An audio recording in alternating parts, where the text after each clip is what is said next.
বিসমিল্লাহির রহমানির রহিম। 18 জুলাই 2025 বিএনপি নেত্রী পাপিয়া সাহেবানী একটি মন্তব্য করেছেন প্রবাসীদেরকে নিয়ে। এটা নিয়ে মোটামুটি সোশ্যাল মিডিয়াতে সরগরম। অন্য কোনো দলের কেউ সরগরম নয়, বরং বিএনপির যারা নেতা, যারা সমর্থক আছে বা কর্মী আছে, যারা প্রবাসে আছে, তারাই সোচ্চার হয়েছে।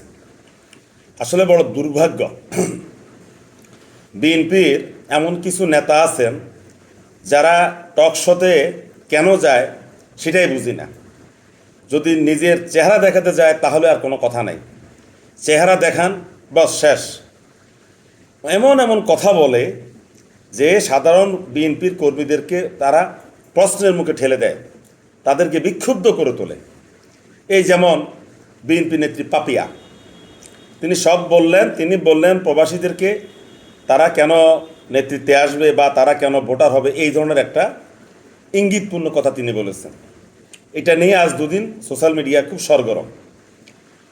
বিএনপি নেত্রী পাপিয়া, আপনাকে বলি, কথা শুনেন, বা আপনার মতো যারা আছে প্রবাসীদেরকে নিয়ে কটূক্তি করেন তাদেরকে বলছি, গত 17 বছর বিএনপির বিভিন্ন প্রোগ্রামে এই প্রবাসীরা টাকা দিয়েছে।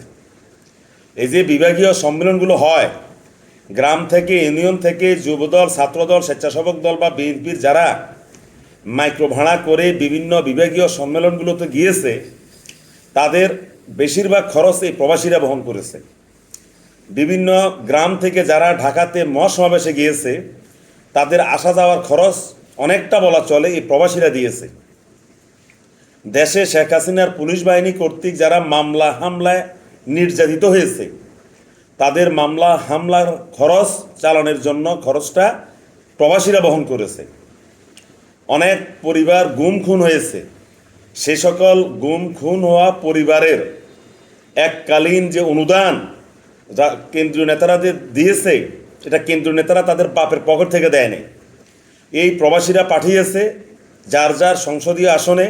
ওই সংসদীয় আসনে যারা প্রাক্তন মন্ত্রী, এমপি বা কেন্দ্রীয় নেতা, তারা এই টাকা গুম খুন হওয়া, আহত বা নিহত পরিবারদের হাতে তুলে দিয়েছে। মূলত টাকাটা পাঠিয়েছে প্রবাসীরা।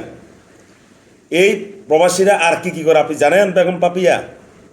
আপনার নেতারা যখন সৌদি আরবে উমরা করতে যায়, তখন এই প্রবাসীরা সবাই মিলে ওই নেতার খরচ বহন করে। মক্কাতে হোটেলে রাখে, ওই হোটেল খরচ দেয়। মক্কা থেকে মদিনাতে যায়, জিয়ারত করতে যাওয়ার গাড়িটা ঠিক করে দেয় প্রবাসীরা। আবার মদিনাতে যখন যায়, এই মদিনার হোটেল খরচও এই প্রবাসীরাই ঠিক করে দেয়। বেশিরভাগ ক্ষেত্রে বলে দিলাম, মক্কা, মদিনাতে, সৌদি আরবের বিভিন্ন দেশে, বিভিন্ন অঞ্চলে যে দর্শনীয় স্থানগুলো আছে, ঘুরতে যায় মানুষ, সেখানে যে নেতারা ঘুরতে যায়, ওই গাড়িটাও এই প্রবাসীরা ঠিক করে দেয়। শুধু কি তাই, বহু বেশরম নেতা আছে যারা প্রবাসীদেরকে বলে একটা ভালো ভালো দামি জুতা কিনে দেওয়ার জন্য। ছেলের আইফোন লাগবে, নেতার বউয়ের আইফোন লাগবে, নেতার বউয়ের একটু ভালো স্বর্ণের চেইন লাগবে, হ্যাঁ ঘড়ি লাগবে, এগুলা মুখ খুলেই বলে।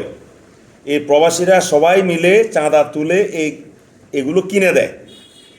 বেগম পাপিয়া, আরও শুনে রাখেন, আপনি তো জানেন, তারপরও বলি, আসার সময় এই প্রবাসীরা চাঁদা উঠাইয়া নেতাকে টাকা দেয়।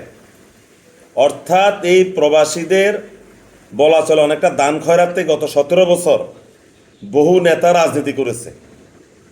এই যে যখন ঈদে আসে, গরিব কর্মী বা সাধারণ কর্মীদেরকে যে পাঞ্জাবি, শাড়ি, কাপড় টাপড় এগুলো বিলি করতে হয়, এই টাকার একটা অংশ এই প্রবাসীরা তার স্ব এলাকার নেতাদের কাছে পাঠাতো। নেতারা ওই প্রবাসীদের টাকা দিয়ে কর্মীদেরকে পাঞ্জাবি, শার্ট, লুঙ্গি, শাড়ি এগুলো বিতরণ করত। নাম হতো নেতার, কিন্তু খরচটা বহন করতো প্রবাসীরা। বললে আরও অনেক লম্বা হবে, তাই নেতাদেরকে আর ছোট করতে চাই না। কথা হলো যে পাপিয়া বেগম যে কথা বলেছে, পাপিয়া বেগম ক্ষমা চাওয়া উচিত। এভাবে কথা বলে না।